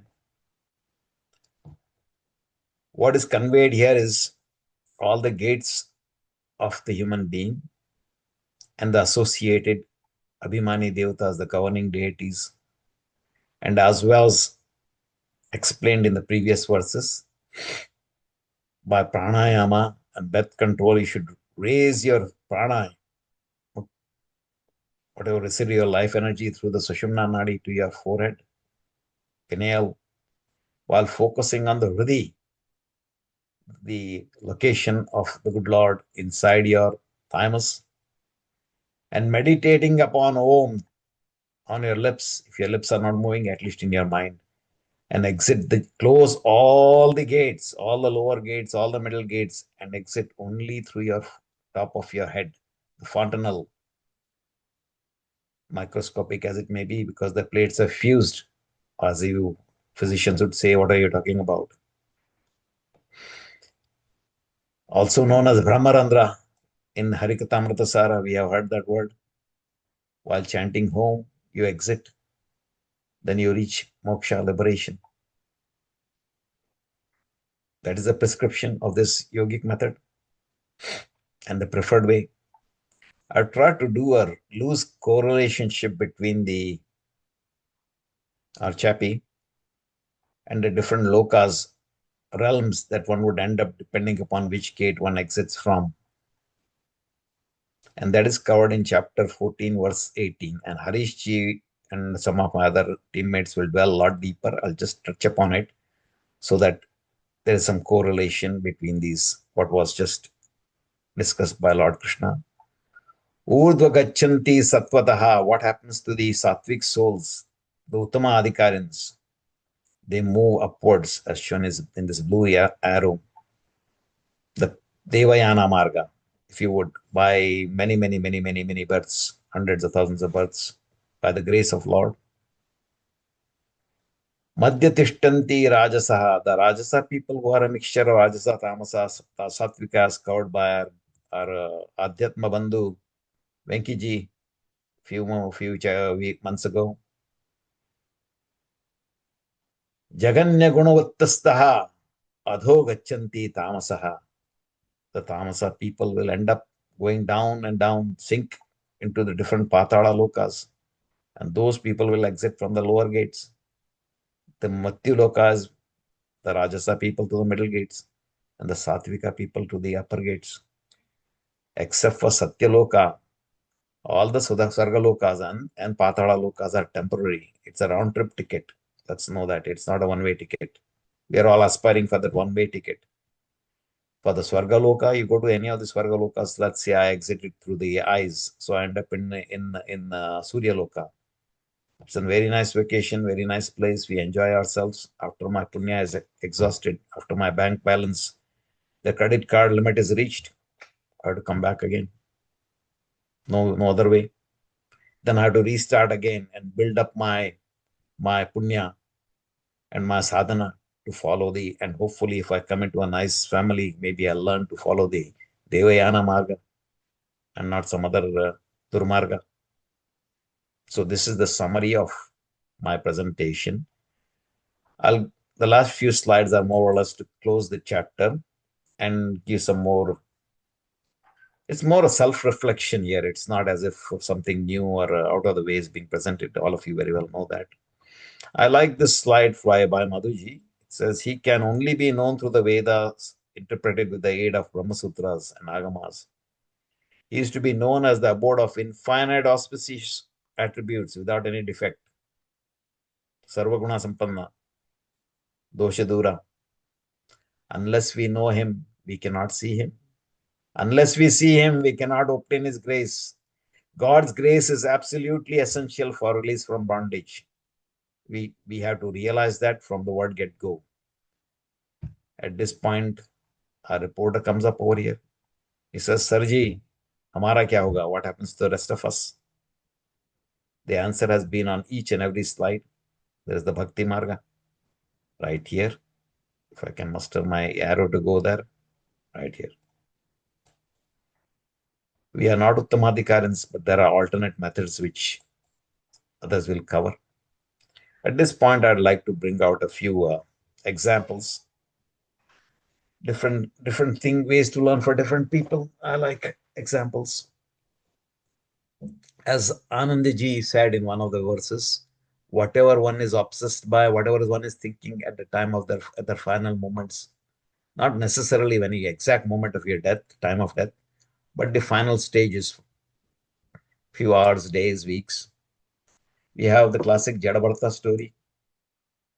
A great king and a scholar. After his reign is done, he's done all his good work, he leaves, goes to Vanaprastha, and he's praying, and then one day out of his mercy and goodness, he saves the orphaned fawn, he adopts it. And then when his final days come, he's so obsessed by the well-being of the little fawn that when he's fixing to die, he's only up thinking about the fawn. So whatever you are thinking at the final moments, that's what you beget. So it's better to think about the good Lord. So we'll beget his kingdom. And like Anandji said, we'll achieve one of those 4 states, whether we are inside the stadium, whether we are selling the popcorn, or whether we are on the 12th man. Lord decides. The second story is that of our, I wouldn't call him a friend because that will be something bad, is maybe not. From Bhagavad Purana, Ajamela story, Ajamela, a committed sinner. The fellow abandons his good wife and goes and shacks up with a prostitute, has 10 children. But by some grace of Lord, he names his last son Narayana. Not accidental. He had to endure all this because of his prarabdha karma. Then when his time comes, the demons come to fetch him for his sins. Out of terror, he calls out for his favorite son, Narayana, the mere utterance of this word. Vishnu sends his dutas and rescues his soul. Now a reporter, BBC reporter raises his finger and says, that's cheating. The rest of us are pious and work ourselves to the bone. And then this chap just says Narayana and gets delivered. No, no, no, not at all, not at all. During his earlier life and previous lives, he was a very spiritual person. But due to some prarabdha karma, he had to endure the sinful life to pay off his debts. But the Lord never forgot about his merits and gave him the sense to call out for him when it counted, and that's what delivered him. So it's not again cheating, Mr. BBC reporter. So this was because he had earned enough merits. We all have to wash off our demerits, and even in the merits, there are certain merits you cannot keep, and only ishtapunya, anishtapunya, that's a different topic altogether. Even those good things you have to give away if you want to reach the Lord's realm. The next little story, in other words, the moral here is nothing is happenstance, nothing is, merit has to be earned. Next one is Naranji's conundrum. This story you might not have heard. I like it. You know Naranji, he is the ultimate galactic personality. He travels everywhere. He knows everything, but he just likes to ask questions. Not for his sake, but for our sake, for our enlightenment. And Margadarshana, show us that path, the right path. The entire Mahabharata war is over.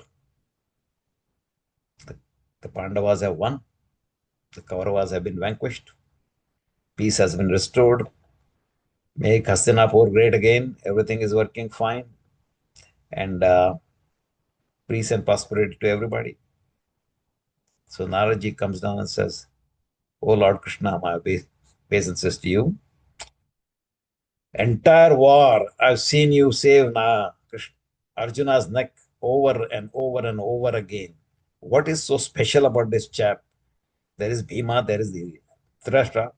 Why this? There is Yudhishthira. Why is this guy so important? Why are you so partial to him?" Yes, valid question. So many times you were to the point that you became his charioteer to watch over him like a father. Why is this guy so important? And like Anandji said, Krishna never gives a straight answer. He smiles and says, there is old Arjuna sitting underneath the tree doing his siesta. He is taking a nap. Go sit next to him.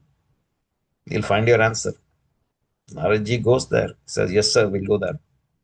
And he goes and sits next to Arjuna. He's obviously sleeping. Doesn't take him too long. Then he gets up, as his namaskarams to Arjuna, walks back to Krishna and says, Namaskaram, thank you, Lord. Now I understand. Now I know why he is so dear to you, why you are bound to help him, why you are taking care of him as a devotee. Again, a reporter will raise his finger and says, what did Naradji find? Punchline, so to say. When Naradji was sitting next to Arjuna underneath the tree, Arjuna was sleeping merrily. But each time he inhaled, it was Krishna.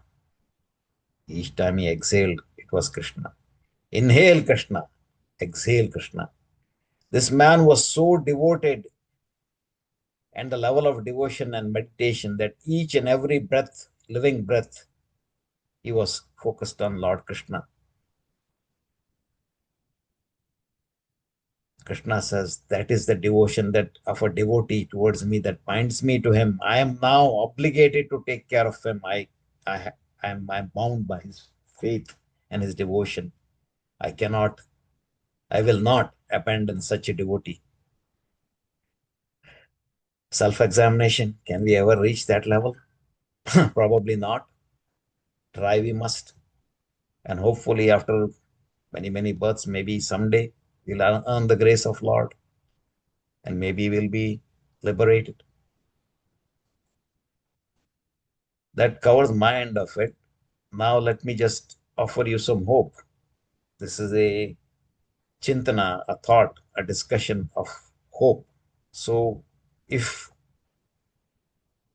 pranayama, yogic method is difficult for most of us, which we know, there are easier techniques and easier paths. One of them is bhakti yoga. There's a whole chapter 12 which enlists a bunch of things one can do. So there's no one way, one path. For each his own, depending upon his abilities, innate abilities, swabhava, and his devotion to the Lord. We are nobody to judge anybody. We don't know what their capabilities are and how much grace they have earned or how much grace she has earned. I'll just conclude by one verse. Shreyo hi jnanam vyasat jnanat dhyanam visishyate. Dhyanat karma phala tyagam tyagat shanti anantaram. This will go into much more deeper dive by Veena ji or Shushru ji or one of my teammates. That brings me to the final slide. My eternal gratitude to all of you for spending 30 minutes of your valuable time. I hope I was able to give you some value for your time. Thank you, Madhusudan Guruji. Thank you, Bapa, Amma, Vijay Mama, and Jayant ji for helping me here. Sri Krishna Arpanamastu, Sri Madhvesha Arpanamastu. Was wonderful, Srikanji. Thank you very much, and thanks to Anandji as well.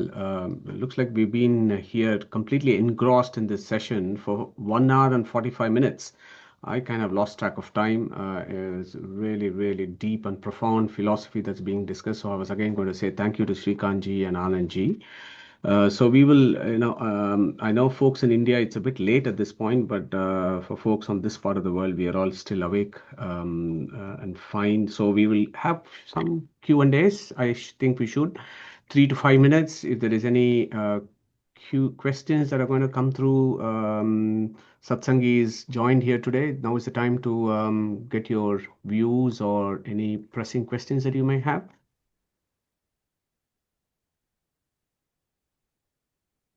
Shaptarshi, go for it. Hi everyone. Hi Madhusudanji. Namaskar.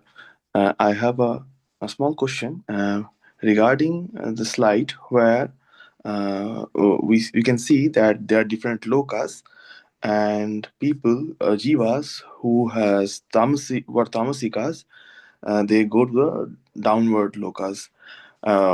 What we heard that in the Bali Maharaja, he has gone to the Sutala Loka and he is the next Indra.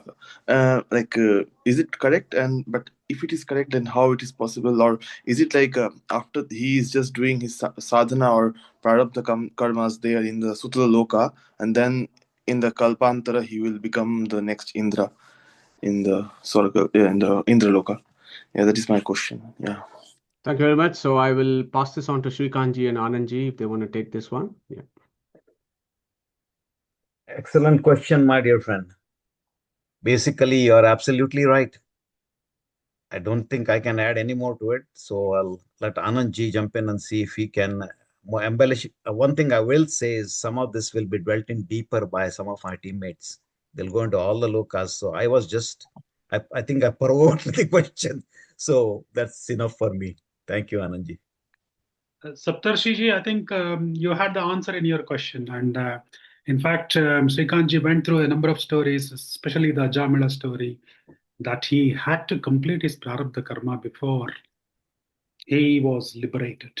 So I think the similar thing holds good even with Bali Chakravarti. The only answer I can think about is his prarabdha karma. And if even Aparoksha Gnanis have to complete their prarabdha karma before they are liberated.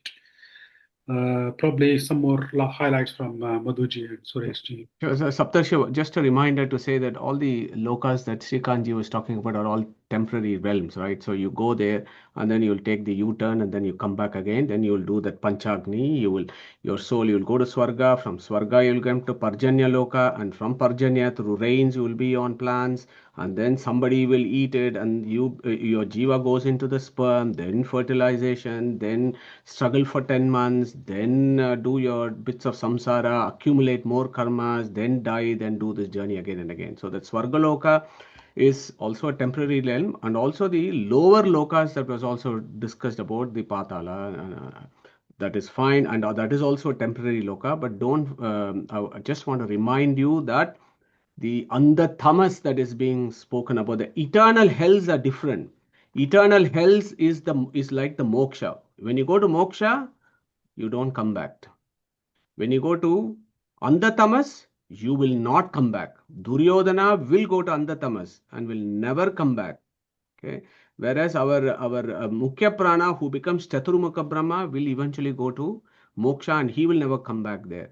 But all these 14 lokas that are described in the Puranas, you just keep round and round in circles. So that is how our system is. So excellent question, Saptarshi. Thank you very much. Anybody else for any other questions? Thanks, Madhavi. If it's okay, can I ask one more question? A small. Yeah, sure. Yeah. So, regarding the in the state of liberation, we know that Salukya and Salukya is in the Vaikuntha, right? And in the Samipya, is it also in Vaikuntha, or is it like that? Because as per my understanding, Loka means in the same Loka where Lord Vishnu is residing, right? And maybe Salukya, we are going to Vaikuntha and being near to him. But in Samipya, is it in the same Loka or is it in some? That's a question I have. I think Saptarshiji, depending upon the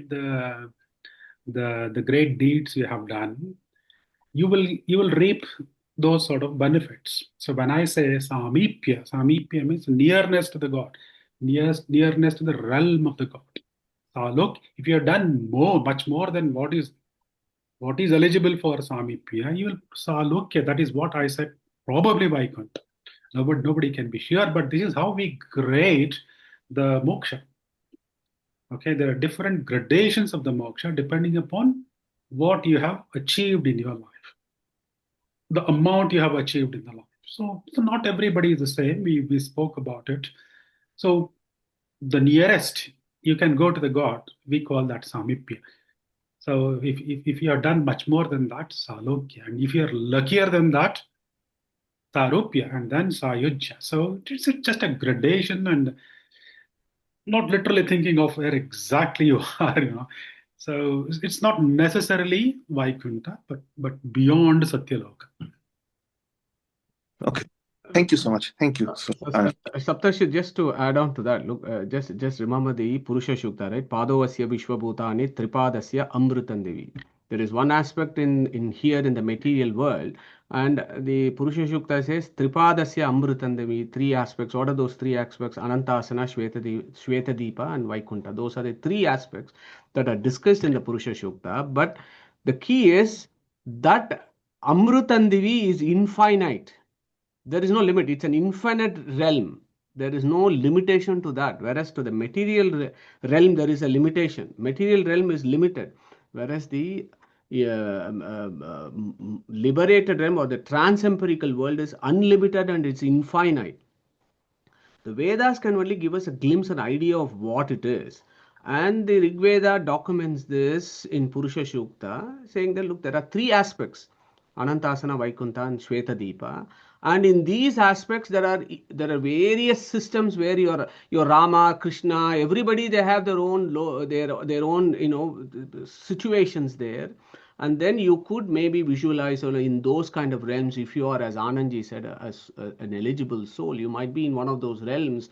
Maybe as how Srikanji and Anandji mentioned, you might be a spectator, or you might be a 12th man, or you might actually be playing. It depends on your swarupa. So none of us know our swarupa, right? So first thing is to get that swabhava and then find out, but at least we are all thinking in that direction. So by definition, our swarupa must have some sattvika guna in it. Otherwise, we wouldn't be asking this question. It's a great question, Saptarshi. Thank you. Thank you, Madhusudanji. If there are no further questions, then we'll again thank Srikanji and Anandji for an excellent presentation. So what we will do is, Suresh, do you have anything to share thoughts on this at this point? No, Madhuji, I think excellent sessions. Thanks to Anandji and Srikanji. I think maybe Anandji, if you could just tell us about the next session and remind us when it is. And with that, yeah. Part B will be on 5th of October, wherein we will try and cover at least another 13 verses. And then, because there are some important things to be discussed, so we thought rather than rushing, maybe we will summarize this session, because from now to 5th October is a while. So I'll probably do a little summary, then followed by Shashwat ji and Veena ji and Harish ji. And if we can't achieve that, there'll be a part C on 12th of October, when we will also bring an external speaker. So who will totally summarize and give his expert speaker as well. So that is the plan as of now.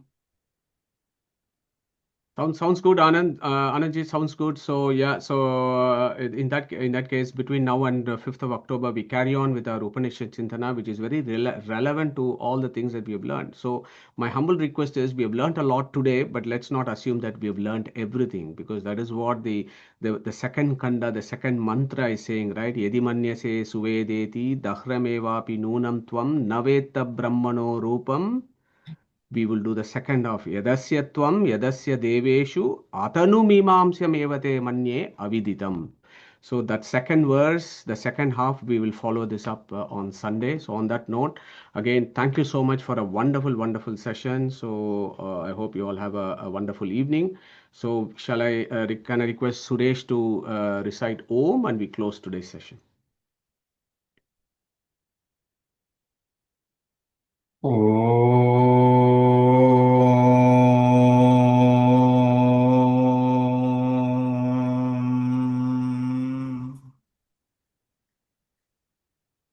Thank you, Suresh. Thank you very much. Hare Krishna, everyone. Take care. We'll see you next Sunday. Krishna Paramahansa. Hare Krishna.